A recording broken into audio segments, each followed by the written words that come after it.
नमस्कार इंडियंस, अपना इंडिया में आपका स्वागत है। मैं हूं आपका दोस्त देवेंद्र पटेल। दोस्तों, आज हम आपसे बात करेंगे ज्योति मौर्य के प्रेमी मनीष दुबे की, जो कि होमगार्ड कमांडेंट थे, जिन्हें सस्पेंड कर दिया गया उत्तर प्रदेश सरकार के द्वारा। दोस्तों, हम आपसे बात करेंगे मनीष दुबे के खिलाफ आखिर एक्शन इतनी देर से क्यों हुआ, इसके पीछे कारण क्या था। हम आपसे बात करेंगे कि ज्योति मौर्य को बचाने में कुछ नौकरशाह या कुछ राजनेता थे, या फिर ज्योति मौर्य पर जो एलिगेशन लगे थे वो केवल उनकी पुष्टि नहीं हो पाई, या फिर आलोक मौर्य द्वारा जो ज्योति मौर्य पर आरोप लगाए गए थे वो असत्य थे। सत्यता की कसौटी पर वो जो आरोप थे उनमें जो एविडेंस दिए गए वो पर्याप्त नहीं थे, या फिर आलोक मौर्य ने ही ज्योति मौर्य को बचाने का काम किया।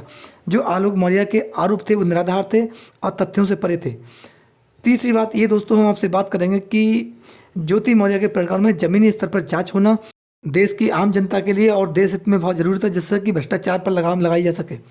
हम दोस्तों बात करेंगे आपसे तनु पारासर की। तनु पारासर जो मनीष दुबे की पत्नी हैं, उन्होंने कानूनी जंग जो मनीष दुबे के खिलाफ लड़ने का काम किया है, बहुत बड़ा साहसी कदम उठाया है। क्या मनीष दुबे अब उनके साथ समझौता करने का प्रयास में है, या फिर मनीष दुबे और तनु पारासर का आपस में समझौता हो सकता है, या फिर मनीष दुबे अपनी नौकरी से इस्तीफा देकर ज्योति मौर्य के साथ अपना उज्जवल भविष्य देखने के मूड में हैं और दोनों एक साथ रहने की राह आगे खोज रहे हैं, या फिर तनु पारासर ही मनीष दुबे को कानूनी जंग में फंसाने में आगे साहसी रूप से आगे बढ़ती रहेंगी। उधर महिला होमगार्ड अपने पूरे प्रकरण में क्या चाहती है, क्या महिला होमगार्ड को कहीं ना कहीं असुरक्षा का भाव दिखाई दे रहा है, इस पर भी आपसे चर्चा करेंगे। दोस्तों, मनीष दुबे और तनु पारासर का पूरा प्रकरण आपने सुना, देखा, और मनीष दुबे ज्योति मौर्य के प्रेम प्रसंग के चर्चे आपने देखे। मनीष दुबे का पूरा मीडिया के सामने किस प्रकार से व्यवहार था, आलोक के प्रति मनीष दुबे के किस प्रकार से सेंटेंस थे, क्या वाक्यांश थे, क्या उनकी जो बात करने की शैली थी, भाव था, वो किस प्रकार से था। एक प्रकार व्यंग्यात्मक बाण मनीष दुबे ने आलोक मौर्य के अगेंस्ट मीडिया के सामने रखे थे। इससे आप हटकर जाइए, अगर मनीष दुबे मीडिया के सामने ना होकर अकेले में उनका व्यवहार किस प्रकार का होगा, अकेले में सोच मनीष दुबे की आलोक मौर्य के प्रति क्या होगी, इससे आप और हम अंदाजा लगा सकते हैं। वहीं ज्योति मौर्य अपने पति के खिलाफ किस प्रकार से खड़ी रहीं, और ज्योति मौर्य ने भी मनीष दुबे के साथ अपना प्रेम प्रसंग की एक प्रकार से देखा जाए तो कहानी को कबूल किया था। दोस्तों, एक वह महिला जो 2 बच्चों की मां है, जिसका पति है, पूरा परिवार था और ठीक से पद पर बैठी हुई थी, यानी कि पीसीएस अधिकारी, और उसकी सोच इस प्रकार से हो जिसके आदर्शों को देखकर देश की आम जनता आगे बढ़ना चाहती है। देश के युवा नौजवान बच्चे जिनको देखकर आगे बढ़ना चाहते हैं, अगर उनका इसी प्रकार का व्यवहार हो तो वह व्यवहार राष्ट्र हित और समाज हित में क्या हो सकता है, या समाज इनसे कुछ सीख सकता है। क्या समाज को ज्योति मौर्य का जो पूरा प्रकरण हुआ, इससे समाज को कोई लाभ मिला, या केवल समाज ने अपने आप को शर्मिंदगी में महसूस किया ज्योति मौर्य कृत्यों की वजह से। मनीष दुबे एक होमगार्ड कमांडेंट उच्च पद पर बैठे हुए अधिकारी थे, जिनके तमाम कार्यों से देश की आम जनता को न्याय मिल सकता है। लोग, पीड़ित लोग मनीष दुबे जैसे अधिकारियों के पास जाते हैं, लेकिन जब मनीष दुबे जैसे लोग ही अपने इस प्रकार के कृत्यों में अगर संलिप्त पाए जाएंगे, उन पर इस प्रकार के आरोप लगेंगे, जिन आरोपों पर बोलना भी मनीष दुबे को बहुत मुश्किल हुआ। ज्योति मौर्य भी पूरे प्रकरण में बसती हुई नजर आई। क्या इनका व्यवहार, इनकी सोच देश की आम जनता के लिए लाभप्रद हो सकती है। जिस प्रकार से मनीष दुबे पर महिला होमगार्ड जो कि मृतक आश्रित थी, उन्होंने आरोप लगाए, अन्य महिलाओं होमगार्ड ने आरोप लगाए, वो तमाम ऐसे घिनौने आरोप थे जिनसे देश की छवि नहीं बल्कि समाज में भी ऐसा दुष्प्रभाव पड़ा कि लोग कहीं ना कहीं पीड़ित हुए। दोस्तों, हम आपसे चर्चा मनीष दुबे और ज्योति मौर्य क्यों कर रहे हैं, क्योंकि ऐसे प्रकरण देश में हजारों हुए, लाखों हुए हैं, लोगों के डिवोर्स हुए, तमाम ऐसे मामले हुए हैं, लेकिन ये दोनों प्रशासनिक अधिकारी थे। ज्योति मौर्य एक पीसीएस अधिकारी और Manish Dubey home guard commandant officer है, और इन अधिकारियों के द्वारा जब इस प्रकार कोई कृत्य किया जाए तो समाज में नकारात्मक जो ऊर्जा होती है उसको और प्रभाव मिलता है, यानी कि वो और बढ़ती है। लोग कहीं ना कहीं इस प्रकार के जब अधिकारियों के द्वारा कृत्य किए जाते हैं, इससे लोग समाज में सभ्य समाज की स्थापना करने वाले लोग, समझने वाले लोग, सभ्य समाज को आगे बढ़ाने वाले, प्रयास करने वाले लोग कहीं ना कहीं धक्का लगने का काम हुआ, लोग पीड़ित हुए।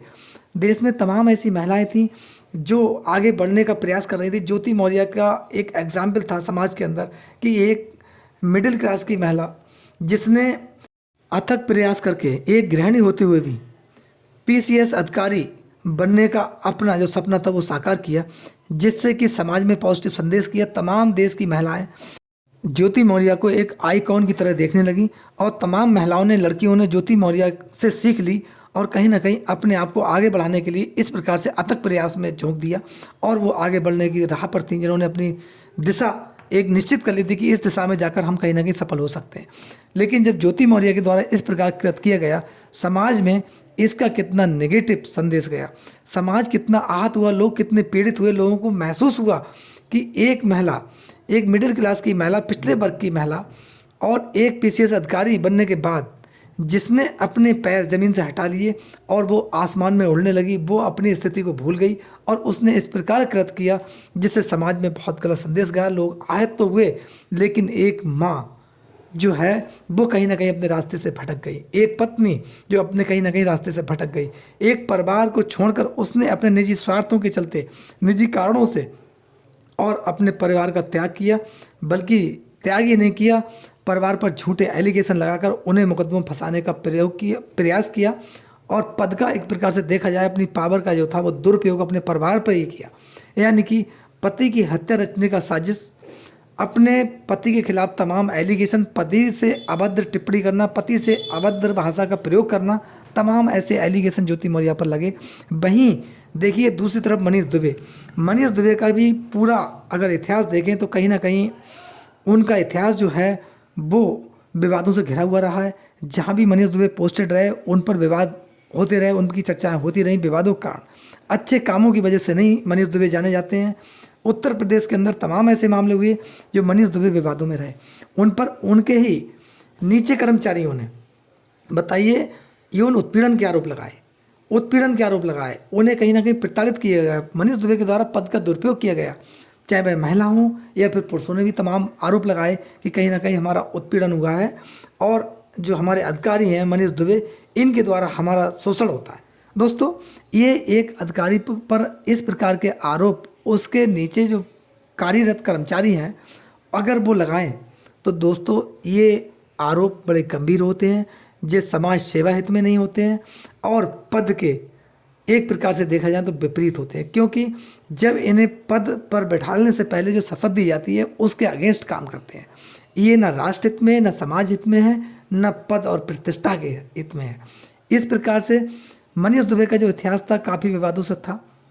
उनकी पत्नी का विवाद, वो अपनी पत्नी के प्रति उनका किस प्रकार से व्यवहार था। एक पढ़ी लिखी महिला मनीष दुबे के साथ कानूनी जंग लड़ रही हो, जबकि मनीष दुबे एक अधिकारी हों, और वह तनु पाराशर एक सामान्य सी महिला जिसने मनीष दुबे के खिलाफ लड़ाई लड़ने में अपने आप को आगे बढ़ाया और प्रयास किया, हिम्मत की और साहस को उनके दाग देनी पड़ेगी कि तनु पाराशर ने बहुत साहसिक कदम उठाया जिस प्रकार से महिला होमगार्ड ने उठाया।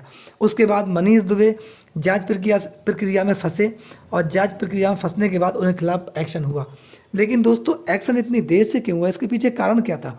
क्या काफ़ी लोग मनीष दुबे और जब से ज्योति मौर्य का प्रकरण हुआ इनको बचाने में लगे रहे, लेकिन क्योंकि इनके खिलाफ एलिगेशन इतने कठोर थे, मनीष दुबे पर जो एलिगेशन थे उनमें सत्यता थी और जांच उपरांत मनीष दुबे के खिलाफ एक्शन हुआ। भले ही देर से हुआ लेकिन बड़ा एक्शन हुआ। दोस्तों, इसमें जांच, विभागीय जांच स्टार्ट हो गई है। मनीष दुबे की मुश्किलें बढ़ेंगी।